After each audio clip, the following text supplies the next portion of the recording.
আসন্ন ত্রয়োদশ জাতীয় সংসদ নির্বাচনকে সামনে রেখে ময়মনসিংহ ১১ ভালুকা সংসদীয় আসনে জমে উঠেছে ভোটের আমেজ। শহর কিংবা গ্রাম, পাড়া মহল্লার ছোট ছোট দোকানগুলিতেও এখন একটি আলোচনা, তা হলো আগামীর নির্বাচন। কি ভাবছেন সাধারণ মানুষ? কাকেই বা দেখতে চান এই আসনের অভিভাবক হিসেবে? ফখরুদ্দিন বাচ্চুরও দেখতে চাই। ফখরুদ্দিন বাচ্চু খুব ভালো মনের মানুষ। হিন্দু, মুসলিম, বৌদ্ধ, খ্রিস্টান যারা যারা আছে সবাই বাচ্চুর ভক্ত। বাচ্চুকে সবাই ভালোবাসে, বাচ্চু সবারই ভালোবাসে। দলবল নির্বিশেষে বাচ্চু ভালো মনের মানুষ। সে যদি এমপি হতে পারে আমাদের বালুকা থানায়, তাহলে মোটামুটি আমার বালুকা থানায় উন্নয়নের। বালুকাতে আমরা বাচ্চু ভাইয়ের চাই। বাচ্চু ভাই ধানের শীষ, বালুকার সাধারণ মানুষ বাচ্চু ভাইকে ভালোবাসে। ধানের শীষে ভোট দেবে, বালুকাবাসী জয়যুক্ত করবে, বিপুল ফুটে বাচ্চু ভাইকে ভোট দেবে বালুকাবাসী, ইনশাল্লাহ। বাচ্চু ভাই এগিয়ে। বাচ্চু সাহেব আমাদের মনোনয়ন পাওয়াতে আমরা অনেক খুশি। বালুকা বাজার ব্যবসায়ীতে আসছিল, ওনার কথাবার্তা অনেক ভালো লাগছে। তো আমরা আশা করি যে উনি বালুকা অনেক ভালো কিছু করবে, ইনশাল্লাহ। আমরা সবাই থাকি। বালুকা এমপি হিসাবে বাচ্চু সাহেবকে দেখতে চাই। এলাকাবাসী উন্নয়নের জন্য আমাদের রাস্তাঘাট, স্বাস্থ্য খাতে উন্নয়ন এবং শিক্ষা প্রতিষ্ঠানে উন্নয়নের দরকার। আমরা বিগত দিনে ওনাকে সবসময় কাছে পেয়েছি।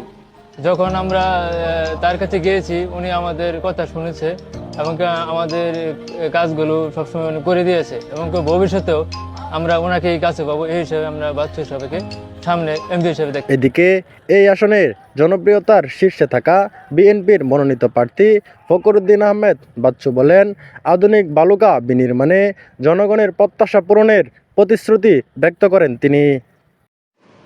বাংলাদেশের মধ্যে সবচেয়ে শিল্প সমৃদ্ধ এলাকা বালুকা। অপরিকল্পিতভাবে এই বালুকাকে বিগত 17 বছরে বসবাসের অনুপযোগী করে ফেলেছে। বিগত সরকার সেই ক্ষেত্রে কোনো কার্যকর ভূমিকা রাখতে পারে নাই, এবং যে পরিকল্পনায় শিল্প প্রতিষ্ঠানগুলি করা উচিত ছিল সেইভাবে গড়ে তুলতে পারে নাই।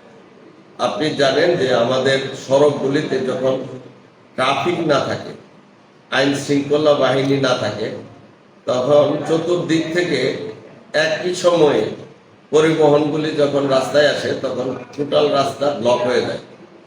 সেখানে সিরিয়াল মেনটেন না করার কারণে সেখানে চলাচলের অনুপযুক্ত হয়ে যায়।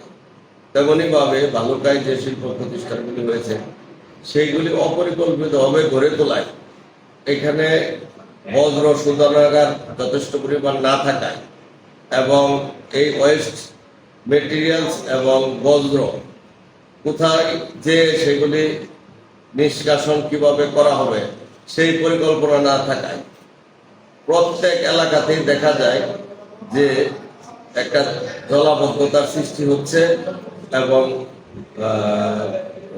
কোম্পানির ফ্যাক্টরির বজ্রগুলি পরিবেশ নষ্ট করছে, মানুষের রোগবালাই বেড়ে যাচ্ছে, অস্বাস্থ্যকর একটি পরিস্থিতি সৃষ্টি হচ্ছে। পাশাপাশি এত বড় একটি শিল্পনগরী, সেই শিল্পনগরীতে আপনারা জানেন যে বাংলাদেশের সবগুলি উপজেলাতেই 250 শয্যা বিশিষ্ট হাসপাতাল আছে। যে উপজেলাতে মাত্র 3 থেকে 4 লক্ষ মানুষ বসবাস করে, সেখানেও 250 শয্যা বিশিষ্ট হাসপাতাল আছে। আর ভালুকাতে বর্তমানে 50 লক্ষের বেশি মানুষ বসবাস করে, এই ভালুকাতেও 250 শয্যা বিশিষ্ট একটি হাসপাতাল। আমি মনে করি যে এখানে মানুষের স্বাস্থ্য সুরক্ষার জন্য অন্তত 1000 বেডের একটি হাসপাতাল আরো 10 বছর আগেই আমাদের নির্মাণ করা এবং স্থাপন করার প্রয়োজন ছিল। এছাড়া যেহেতু একটি শিল্পনগরী, সেই শিল্পনগরী বজ্র শোধনাগার সহ আমাদের নদী, খাল, নালাগুলি সংস্কার করে, সেগুলি খনন করে, সেগুলি নাব্যতা বৃদ্ধি করে, যাতে করে পরিবেশ দূষণ না হয়, তার একটি ব্যবস্থা করার প্রয়োজন ছিল।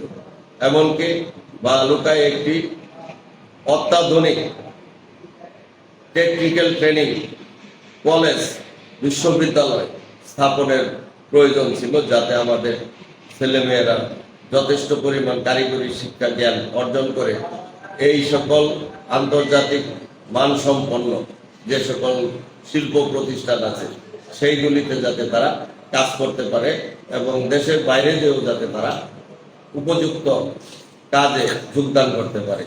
এই সকল ক্ষেত্রে বিগত সরকার, বিশেষ করে ভালুকায় যারা প্রতিনিধি হয়েছেন, তারা সম্পূর্ণরূপে ব্যর্থ হয়েছেন বলে আমি মনে করি।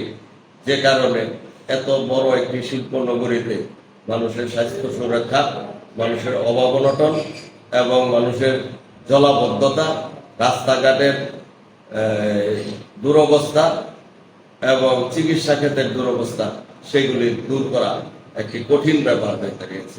একটি ঝুঁকিপূর্ণ এলাকা হিসাবে এখন আমরা ভালুকাকে মনে করি যে স্বাস্থ্য সেবার ক্ষেত্রে একটি অত্যন্ত ঝুঁকিপূর্ণ এলাকা হিসাবে ভালুকা বর্তমানে চলমান রয়েছে।